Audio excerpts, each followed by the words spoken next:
Hi, this is Dale Josie, and welcome to episode 2 of Optimal Aging podcast series hosted by Aging with Grace 55 Plus in collaboration with the University of Louisville, Traeger Institute, and Optimal Aging Clinic. And as part of today's episode, I thought we would have another guest from the clinic. Her name is Barbara Gordon. She is currently the Director of Community Engagement at the University of Louisville, Traeger Institute, Optimal Aging Clinic. That's a mouthful. And also teaches at the U of L Kent School of Social Work. So without further ado, Barbara Gordon, welcome. How are you today? I'm good. How are you? I'm doing very well, and especially as we continue this trek with the Institute and the clinic, I'm amazed at the very capable people I've had opportunity to speak with so far, including Dr. Fall and Dr. Sam Cotton. And now here you are. And today we're going to have some. And so, based on conversations I've had with them, I thought we'd kind of segue into your area, if you will.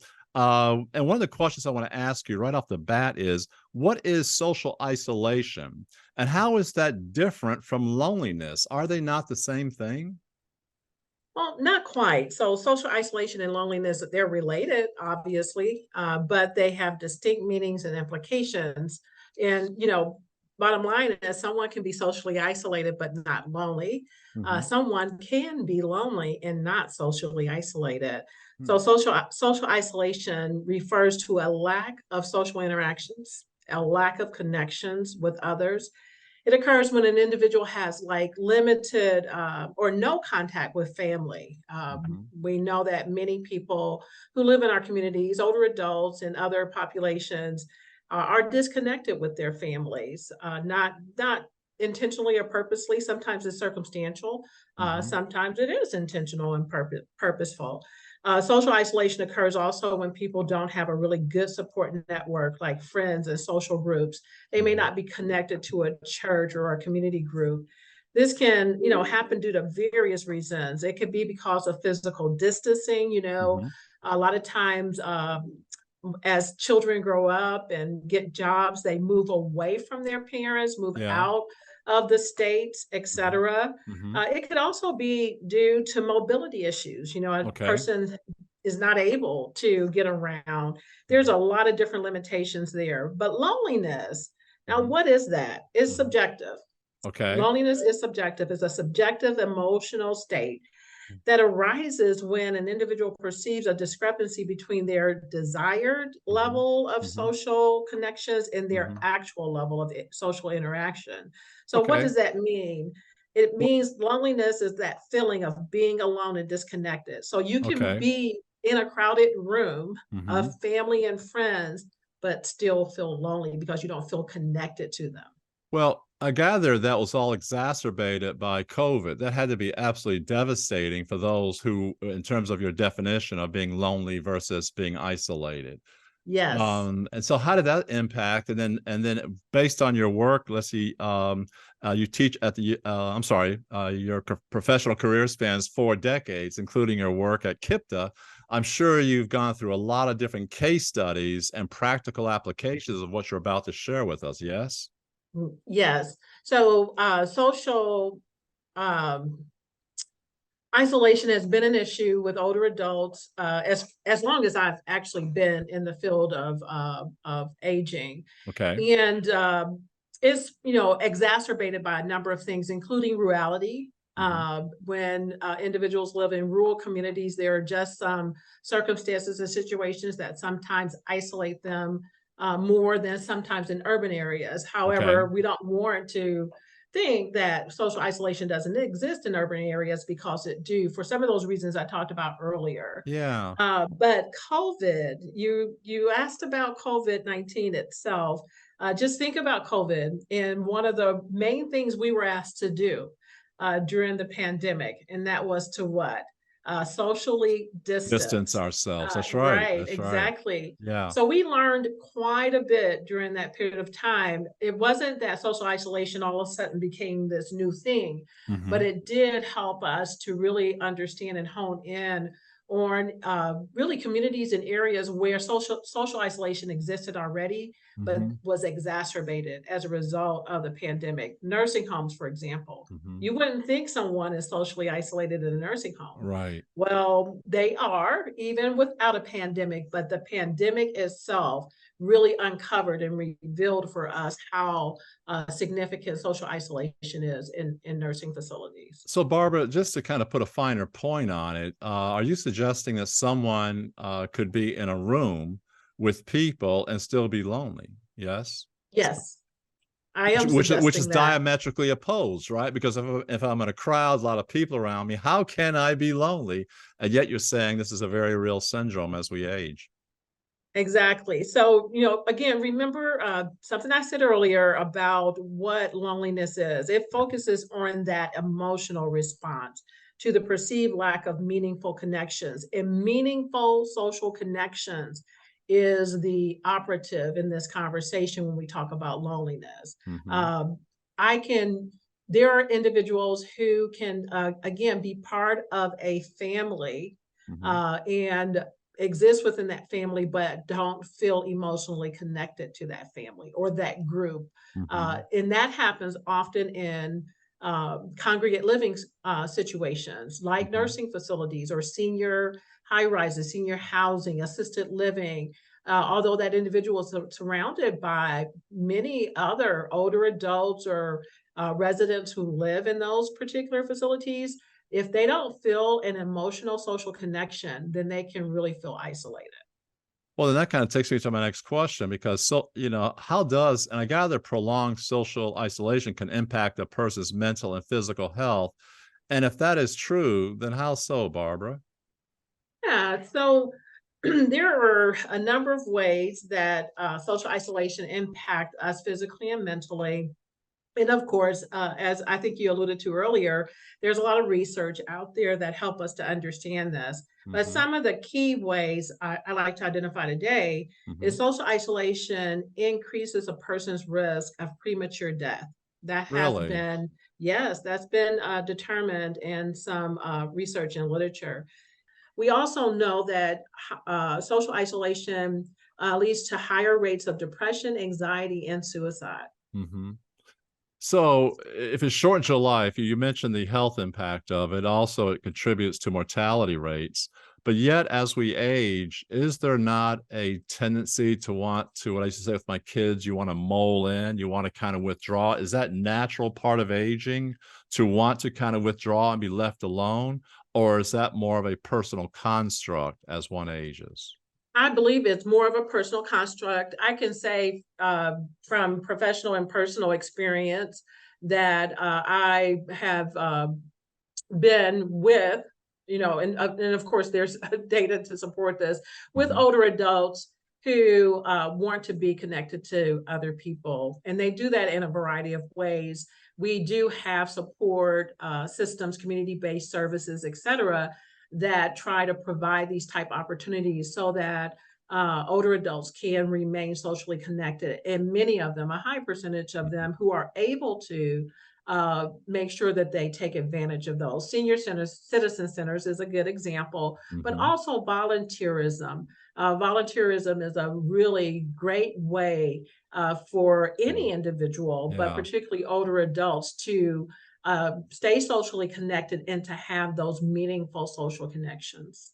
Given your 40 years of work in this area, including as a director of social services for the Area Agency on Aging in a 7-county region, are there some practical applications you've seen where someone wanted to be left alone? You drew them into a congregant setting, and perhaps he or she flourished. Is there something over your career that you've seen that where that's been happened, Barbara, that you can share with us?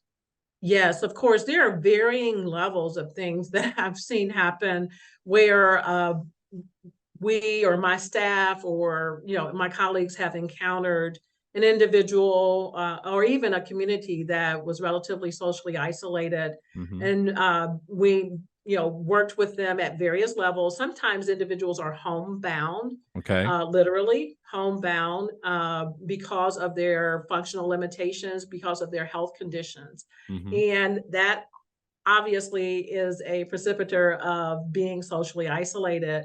And that individual, after being connected, like to a case manager or a program and a service, and received the assistance that they needed, that those are meaningful social connections. We've also connected individuals in similar situations like that, including in nursing facilities with our virtual friendly visitor program, which I can share more with you about what that program is in a few minutes. But that is a program that literally is designed to mitigate social isolation and increase social connections. And we've had individuals who have thrived. There is someone we've worked with over the past few years who lived in a nursing facility, Hmm. who was pretty isolated within that nursing facility, and not even really connected to his family as he wanted to be. He was Wow. content to a certain degree until he learned about our virtual friendly visitor program. He was connected to a volunteer friendly visitor, and with a tablet that we loan to him as long as he's in the program. The visitor which was a student, we have students as well as volunteers in the community who work in this program, Okay. taught him how to use the tablet. He Wow. then uh, asked to be connected to his daughters through Zoom. And now he has a monthly meeting, not monthly, it's weekly actually, meeting Aw. with his daughters through Zoom. And that was, again, possible for him as a result of this program called the Virtual Friendly Visitor Program. And there are Wow. similar other type of programs and services that are provided that actually does influence, help people to re-engage, if I That's can so say good. it from that perspective. That's so good. And for our guests, I hope you're enjoying this interview as much as I am with Barbara Gordon. She's the currently director of community engagement at the University of Louisville Traeger Institute Optimal Aging Clinic, and also teaches at the U of L's Kent School of Social Work. Barbara, as we go to our close, are there certain demographics or groups that are more vulnerable to experiencing social isolation than others, perhaps rural versus metro? Yeah, a lot of times when we think about social isolation, often we obviously go to older adults, and they Yes. are a vulnerable population, and Hmm. definitely a population we should consider. But I had referenced earlier some of the situations that occur that somewhat isolate people. Um, Sometimes you can live in an urban area and have lack of resources, lack of transportation, et cetera, and it Hmm. isolates you as well. Certain populations like our LGBT community, especially as they get older, can experience significant social isolation, as well as immigrants. Hmm. Our immigrant communities, and again, particularly as they grow older, Hmm. can experience significant social isolation. So we decided to take it on a virtual platform, making sure that the people that we serve had access to technology, whether it's internet or tablet, et cetera, that we could teach them how to use to connect with a volunteer. And that volunteer can be a community member or a student who's trained to engage with older adults, particularly, but any individual who may have been identified to be socially isolated. And in doing that, because they have technology, we also want to teach them how to increase their social connection. So Okay. they have this social network, this social support system, and teaching them how to use the tablet to interface with social media, Facebook, Twitter, whatever, but also how to use a virtual platform to connect with family members and friends and church, the museums, et cetera, who literally went into this virtual space a lot more as a result of COVID than they were before. So That's obviously this can continue on indefinitely. Just because we're out of the pandemic doesn't mean that we cannot continue to utilize this type of service to help right. people to socially connect. So if someone is saying that basically you're removing all the excuses. So Bob, when you're sitting there at home, I have no way of reaching anybody. Nobody cares. Bob, check out the virtual friendly Yes. visitor program. Yeah, No it's excuses. removing barriers. I'll say, Yeah, yeah, we all have our excuses, but I'm going to say removing I barriers like that that people better. have. I Yeah. like that better.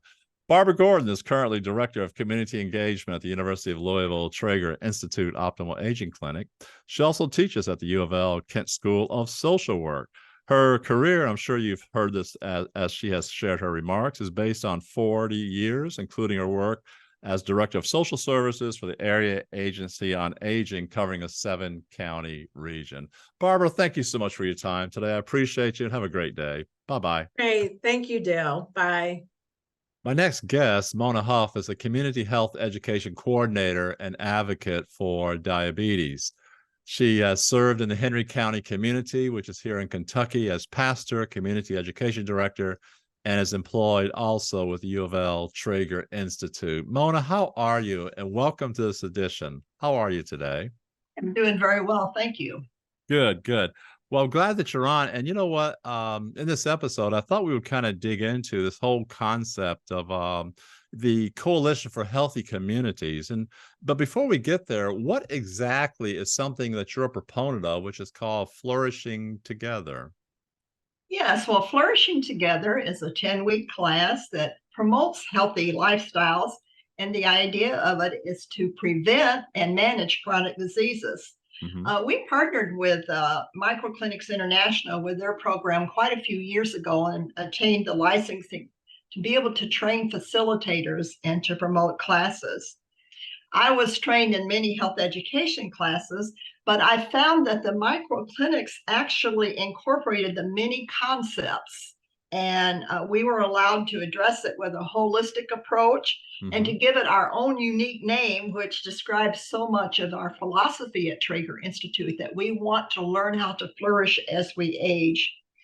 We believe that we have the capacity to flourish in a very positive way. Yeah. And often hear us say that aging is an opportunity, not a disease. Well, you know, it's interesting you should say that it's an opportunity and not a disease, because it seems like in our culture, it's like aging is seen almost as inevitable decrepitude, inevitable decline. And it sounds like Flourishing Together, you're swimming upstream against that whole idea that is not a disease, but an opportunity. Flush that out a little bit more, please, Mona. Well, what we do is we provide some good holistic health in very simple and achievable ways. And we do this by learning to work together. It's often said that the secret sauce of the program is teamwork. Okay. So we use a person's own social environment to learn together and to encourage each other. When we have a participant who joins our class, we encourage them to bring their encouragers and their motivators. Okay. During these classes, we promote and we dispel this myth that as you get old, you have to have chronic diseases. Yeah. We have chronic diseases because we've not taken care of our body. Really, our bodies was ordained by our Creator to live without disease and then to die of old age. But we've kind of looked at it from the point of view, especially in America, with our fast foods and our sitting in front of our TVs, that we're just going to do those kind of things and not worry about how to take care of our body. So we really talk about how important it is to move and to eat nutritionally. One of the things that I really try to help our folks believe, that we don't have to go on these fad diets because they are hurting body. No fad diets? No fad diets. And I really encourage getting rid of the scales and just learning how to eat properly and to move and to stress less. And if you need to shed some weight, then once your body begins to heal, that's going to do that for you. But we get so focused on a diet. And then when we fail that diet, we feel shame, we feel guilt, we've fallen off the wagon, so to speak. And then we find another fad diet to go on. And then what we normally do is that we will go on a binge and eat like crazy and probably gain more weight than we lost. So we're trying to get past all that and just learn how to eat nutritionally most of the time. Let me ask you this, Mona. In preparing for this interview with you, I was reading a story. It was in one of the national publications about a Filipino woman who was lived at age, she was like 124 years old. So is that like the optimal age versus the actuarial tables in our country, which is like maybe 80, average age is about 80 versus Considered 104? old, really. Yeah, yeah. Yes. I've done quite a bit of study on the blue zones. I don't know if you've heard of them, but the What's it called? blue What, zone, blue blue zones? blue zones. Okay, go There are ahead. areas in the world where people live to be 100, 120, and they are doing it without all these diseases, and they are dying of old age, not of chronic diseases. And Wow. so if you look at how they're living their life, you will see that they are eating very nutritionally. Hmm. Uh, some would even think of it toward the Mediterranean type of style. Hmm. They are moving. A lot of them don't even have vehicles, but at the same time, even if they do, they only use them for long trips. They Hmm. walk most places. Okay. They understand how to care for themselves, and they are very spiritual, and they care for one another. Yeah, is it safe to say, and forgive me, I don't know the answer to this question. I'm getting into your area of expertise, but is it safe to say that blue zones are more like indigenous people, or can you kind of flesh that out, define Yes, that a we little bit do have more? a couple. I know one for sure in California. Okay. Uh, that we do have one in the United States, if not two, but one.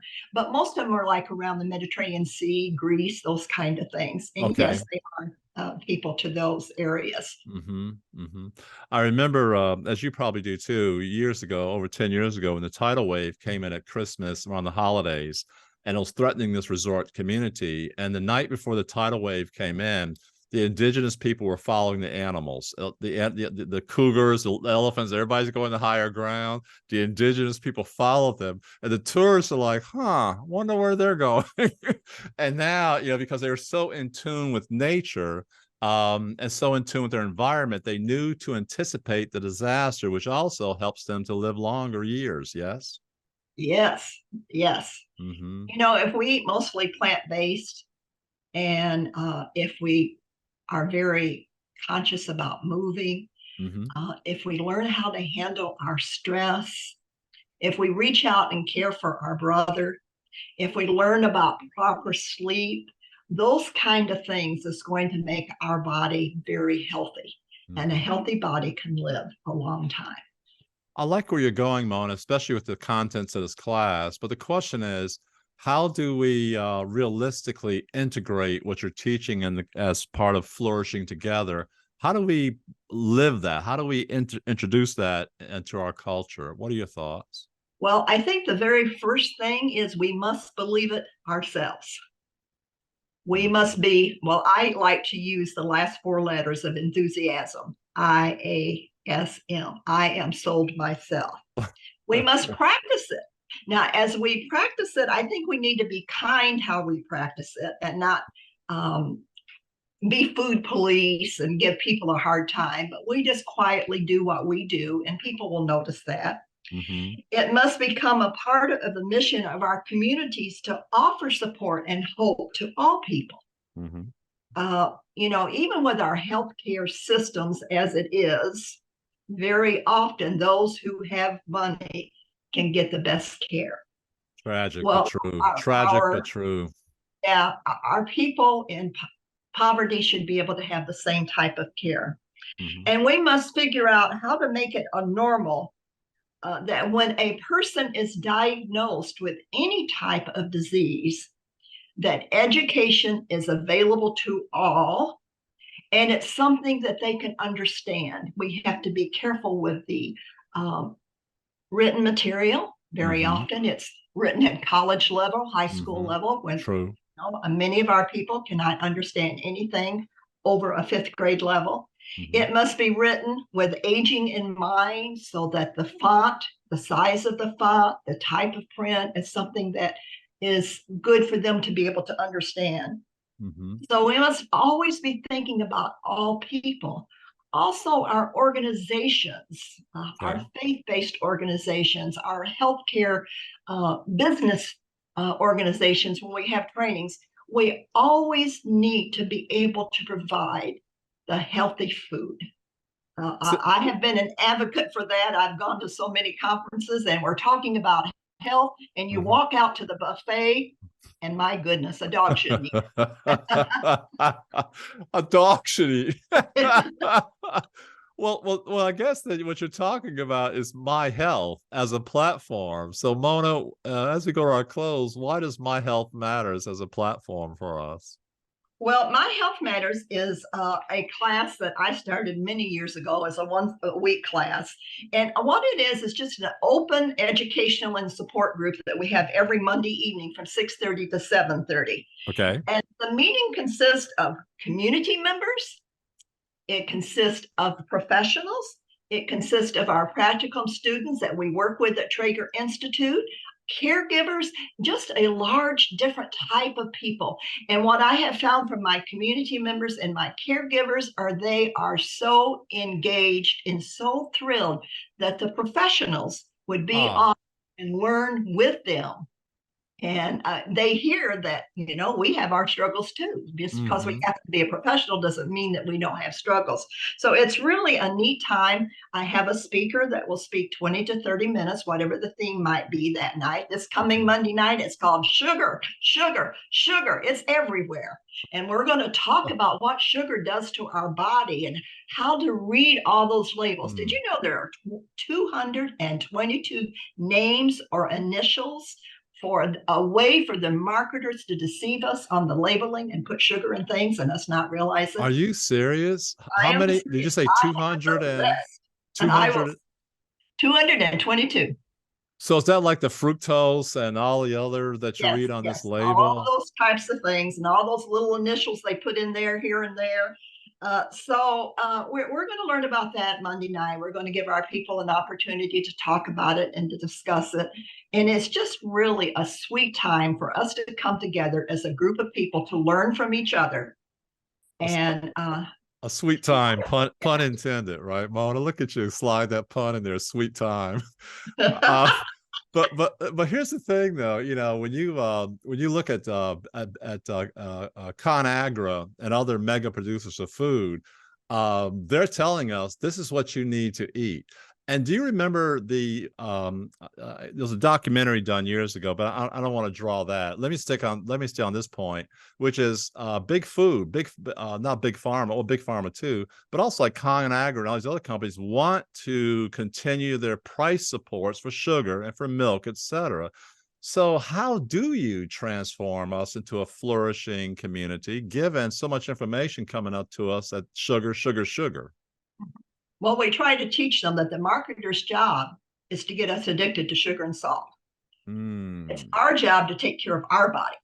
So we have to become educated to know how to do that and to get those magnifying glasses out and look at the labeling. And when we put something into our body, we need to ask ourselves, is this going to give us good nutrition?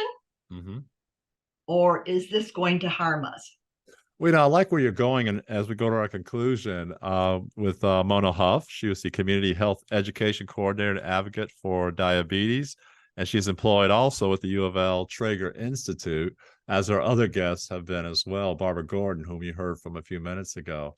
Mona, as we conclude, there was an article in U.S. News and World Report a while back that talked about 2/3 of the American population, from the military's perspective, are overweight and are not able to muster out as a fighting force.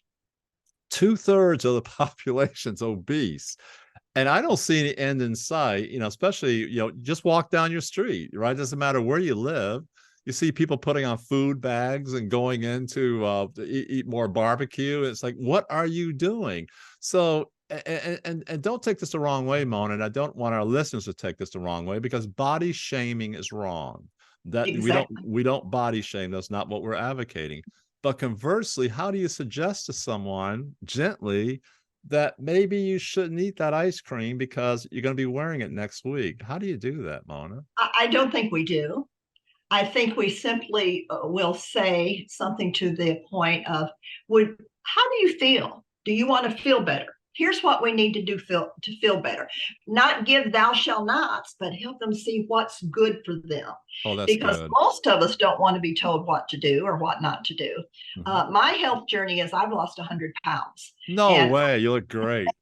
Yes, back in all of my life, from the time that I was a junior in high school, I've had a weight issue, and I have tried every diet under the universe.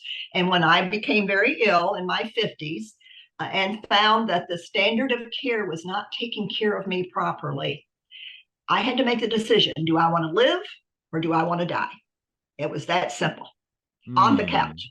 And so I started doing my own research, and I started going plant-based, and I was in a wheelchair part-time. So I started walking in place. Now I can walk as much as I want. Oh. So from 2002 until this time, that's what's happened to me during my life.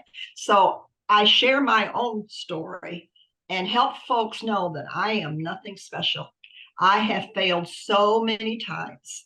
I know that the Lord has just shook his head and said, oh, here she goes again. But when I started looking at it from the perspective of, this is my temple, I have to take care of it because I want to care for others. So what do I need to do? And started digging. So I am plant-based most of the time.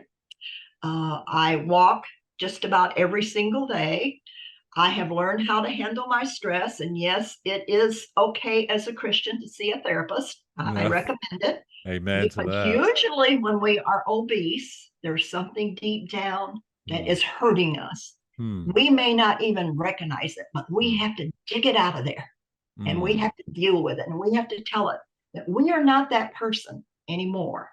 And that's not going to continue shaming us and making us feel badly about ourselves. That's so good, Mona. That is so good. And when you talk about your temple and digging it out and getting it preserved, in our last minute, you have a book coming out called Hang On, The Best Is Yet to Come. I bet that's about your journey, including the cleaning out the temple, yes? Yes, it certainly is. It's done in a Bible study type of fashion. And after each chapter, there's a few questions, and I have a theme on that chapter. And then we talk about, what are you going to do with that? I'm very excited about it. It was very healing for me to write it. It's something that I have felt like I was supposed to do for a lot of years. My comrades at Traeger Institute, Dr. Joe and Dr. Fall and Barbara, encouraged me. They gave me some time off last year, and we got it done. And I am just so excited about it. And I'm just hoping that it helps lots of people. Well, I'm walking away from this already encouraged and helped myself, because in terms of enthusiasm, I am sold myself. The last 4 words of enthusiasm. Thank you for that, Mona. And for our listeners, I hope you've enjoyed listening to Mona Huff. She's a community health education coordinator and advocate for diabetes. And she also advocates that we should flourish as we age. As episode 3 concludes, and I'm sure that you've noticed this pattern in all of our other podcast episodes, I always like to conclude with some final thoughts. And today is certainly no different. You see, it's easy to get swept away by negative thinking, is it not? And sometimes overlooking what is truly important. One way to be more positive in our lives is simply to be more thankful. Be more positive by being more thankful. Seems very simple, right? And yet there's something that even research indicates that people who have a strong sense of gratitude, guess what? They're happier and healthier than those who don't. You see, it's important to take time out to appreciate the things that we usually take for granted. And as I'm going on here, I can just hear Grumpy Joe, right? Everybody has a Grumpy Joe somewhere. How can you be so happy with the world going to hell in a handbasket? Get your head out of the clouds and wah, wah, wah, wah, and down the hallway Grumpy Joe goes. And Joe, guess what? This is not for you, because this is more people on my side of the aisle who truly believe it's important to take out time to appreciate all the things that we normally keep for granted. I love that Grumpy Joe. Did you not? Everybody has that, right? And you hope he stays in the attic or stays somewhere else and not crap on your day. I can say that because this is my podcast and we're all adults here. But anyway, let me get back on script, because you see, it's far healthier. Would you not agree that we focus on the things that we have versus the things that we do not have? let's not criticize others, and let's get away from even criticizing ourselves. And I am leader of the pack of that. Looking at things that I could do differently or things I'm just not happy with or are less than perfect. Why not join me in being grateful for what we do have? So here's my challenge for myself as leader of the pack. Let's spend more time each day reflecting on the things that we're more grateful for, including number one, what about basic health, loved ones, treasured memories, a favorite pet, or maybe whoever or whatever you're blessed to enjoy the journey of life with. And I'm not going to be such a Pollyanna, right? Life sometimes hurts. And there are deep holes, there are deep ruts, there's things that happen to us which hurt. There are certainly some lows, but I tell you what, there's also some spectacular highs. And despite the highs and the lows, all things considered, this life is really not a bad ride. Number one, when you consider the alternative. And number two, hopefully, as we continue to age with grace. Well, that's a wrap. With many thanks to our guests. We had Barbara Gordon, who's the Director of Community Engagement and also teaches at the University of Louisville, Kent School of Social Work. Mona Huff also joined us. She is a Community Advocate Education Coordinator and advocate for diabetes education. By the way, Mona also wrote a book, The Best Is Yet to Come. Way to go, Mona. I look forward to reading that. For more information about either the virtual friendly visitor program that Barbara Gordon shared with us or Flourishing Together, which Mona Huff shared with us, please visit the website, traegerinstitute.org. Many thanks also to Samantha, working diligently behind the scenes to make sure that this little engine that could does indeed chug along. This has been your host, Dale Josie, for my podcast series, Aging with Grace 55 Plus. You can catch past episodes on my website, of my podcast series, wherever you listen to podcasts, on Amazon, Spotify, wherever that may be, or visit my website, awg55.com. Please listen to next week's episode of Optimal Aging, brought to you by the University of Louisville Traeger and Optimal Aging Clinic, and my podcast series, Aging with Grace 55 Plus. Remember, life, the journey of life, is whatever you make of it. So we encourage you to enjoy the journey this day and moving forward. Till next time, have a great day. Bye. Please visit my website, awg55.com, to listen to past episodes of Aging with Grace 55 Plus, including purchasing a deck of 35 oversized playing cards for deeper, more meaningful conversations with the seniors in your life or community.